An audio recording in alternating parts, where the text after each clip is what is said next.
안녕하세요. 닥터정비소장 정형외과 전문의 박준식입니다. 안녕하세요. 닥터정비소장 정형외과 전문의 박민석입니다. 안녕하세요. 오늘은 저희가 병원을 고를 때 어떤 거를 좀 보고 골라야 할지, 의사를 고를 때 어떤 거를 좀 보면 좋을지. 박민석 원장님은 주로 어떤 거를 보세요? 근데 이런 게 있는 것 같아요. 사실 저희는 비전문의한테는 절대 가지 않아요.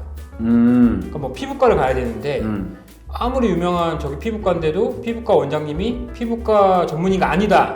절대 가지 않습니다. 절대 누구한테 소개시켜 주지도 않습니다. 이게 첫 번째 고려사항 중에 하나인 거고, 그리고 두 번째는 근처에서 그냥 쉽게 치료할 수 있는 병이면 그렇죠. 뭐 근처 네. 갑니다. 네. 가까운 데 뭐 가죠. 어디 가도 대동소이한 거니까. 그래서 가까운데 그럼 뭐 괜찮은, 뭐 동네에서 평 괜찮은데 이런 데 찾아가고요. 정말 근데 뭐 심하게 뭐 수술을 해야 된다 이러면 어떤 의사의 경력을 제일 중요하게 보는 것 같아요. 수술을 많이 했느냐, 뭐 전문의인데 뭐 경력이 많으냐, 뭐 이 사람 커리어가 어떻느냐, 이게 저는 더 중요한 것 같고. 저는 이제 수술을 안 하는 지금 병원 운영을 하고 있으니까 수술이 필요하신 환자분들한테 환자분들은 그럼 내가 어디로 가야 되냐라고 여쭤보시거든요. 100이면 100. 그랬을 때 저는 그 앞에서 이제 네이버로 검색을 해서 제가 찾아서 이분한테 가세요 라고 말씀을 드리는데, 그거에 저는 이제 뭐 딴 거 없어요. 전문의 찾아서 예를 들면 저희 병원에 오시는 분들 누구 뭐 어깨가 아파서 어깨 수술을 하셔야 된다 그러면 그 정형외과 교수님 중에 어깨만 하시는 분들이 있단 말이에요.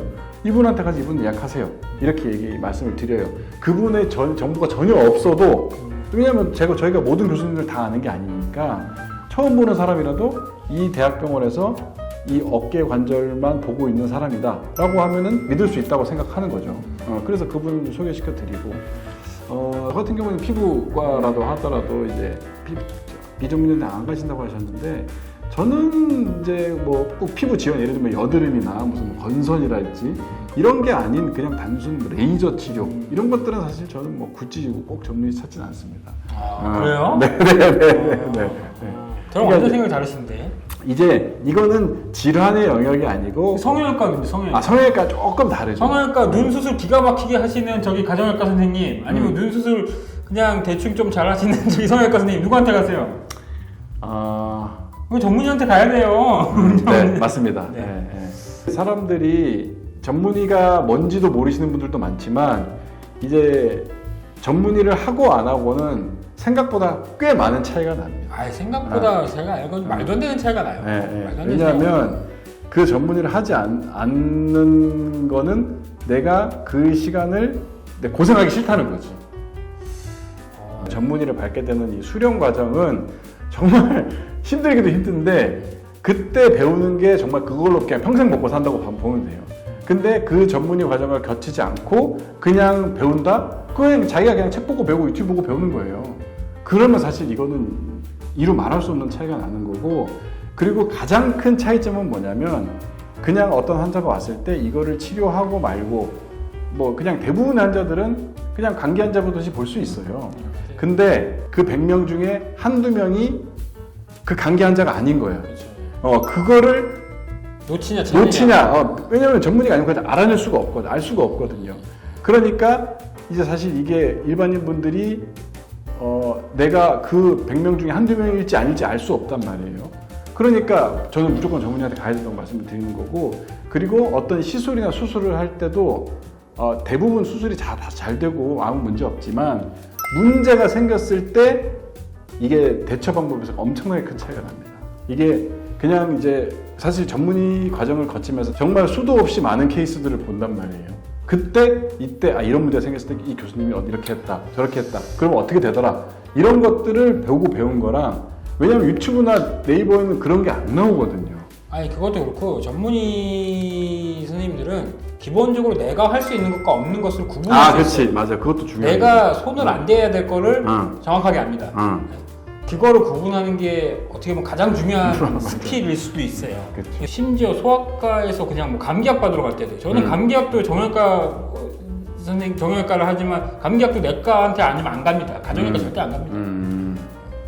저는 뭐 그런 첫 번째는 이제 그런 거고, 두 두 번째는 병원을 고를 때 이제 후기가 중요한 것 같아요. 대다수의 이제 환자분들은 큰 질환이 아닌 분들이 많잖아요. 뭐 감기도 그렇고 뭐 시간 지나면 좋아지는 병들이 많은데 네, 이제 후기를 보고 저 병원이 그래도 가면 너무 오래 기다리지 않고 뭐 적절한 의료 서비스를 뭐 적절한 가격에 그리고 뭐 친절하게 이런 걸 제공해 준다라고 하면 이제 후기가 좋게 쌓일 테니까 그런 데 가죠. 사실 그 좋은 의사라는 거는 이제 그 유명한 의사가 좋은 의사가 아니라 이제 조금 설명을 좀 잘 해주고 내가 이해할 수 있게끔 설명해주는 사람이 사실 좋죠.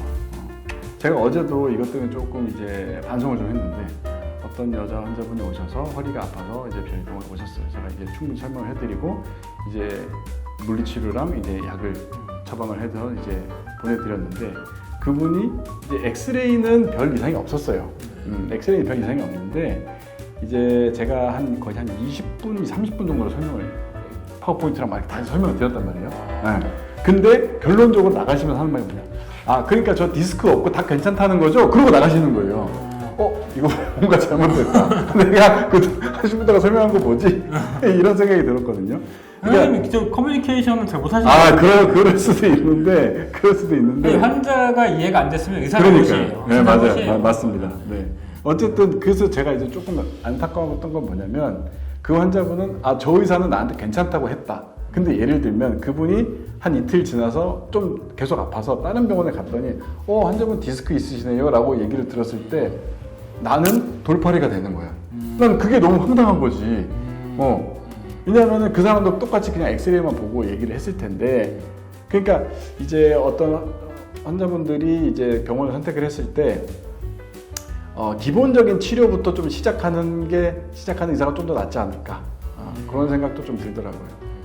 그리고 이게 쉽지 않아요. 자기가 할 수 없어서 그렇게 그냥 간단한 치료만 하고 보내는 건지. 그래서 사실 이게 신뢰할 수 있을 만한 의사가 되는 게 중요하고 저는 신뢰감이라는 거는 자주 봐야 생긴다고 생각해요. 자주 봐야 돼. 처음 보면은 의사도 환자가 낯설고 환자도 의사가 낯설어요. 맞아요. 그래서 자주 보다 보면 서로 신뢰관계가 쌓이잖아요. 의사도 그렇고 의사도 이 환자한테 이 정도 하면 되겠다. 뭐 환자도 의사님한테 이 정도 믿어도 이렇게 치료를 따라가도 되겠다. 이런 것들이 쌓이는 거니까 저는 이게 병원을 선택하는 기준이 뭐 큰 병이 아니거든, 뭐 수술해야 될 뭐 큰 병이 아니면은 암 수술이랄지 근처에 있는 이제 선생님들 훌륭한 선생님 많거든요. 그런 선생님들이랑 뭐 자주 안 보면 좋겠지만 뭐 자주 봐야 될 상황이라면 뭐 이제 정해놓고 이제 그분과 이제 환자 대 의사의 관계를 이제 신뢰 관계를 쌓아가는 게 굉장히 중요한 것 같아요. 치료에 있어서 환자도 그렇고 의사도 그렇고. 그러니까 저는 좀 이제 그런 것들은 좀 안 믿으셨으면 좋겠어요. 거기 갔더니 싹 나았더라. 이런 이제 얘기들 하시는 분들이 좀 많은데 사실 저희가 봤을 때는 그런 건 있을 수 없다고 생각하거든요. 특히 이제 난치성, 퇴행성 질환에서 그런 경우가 꽤 많거든요. 의료의 본질도 뭐 정말 어려운 수술, 뭐 난치성 질환 이런 거 외에는 전문의 기준으로 얘기하는 겁니다. 정형외과 전문의가 제공할 수 있는 치료는 대동소이합니다. 맞습니다. 대동소이해요. 그리고 수술도 대부분의 수술은 누가 하든 비슷한 결과들을 만들어낼 수 있지만 아주 어려운 수술은 조금 달라요. 전문의 자격증이 있다면.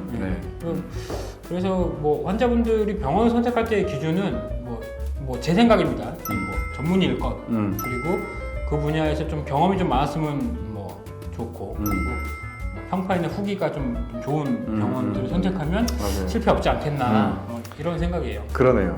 말씀 들어보니까 그 정도면은 충분할 것 같습니다.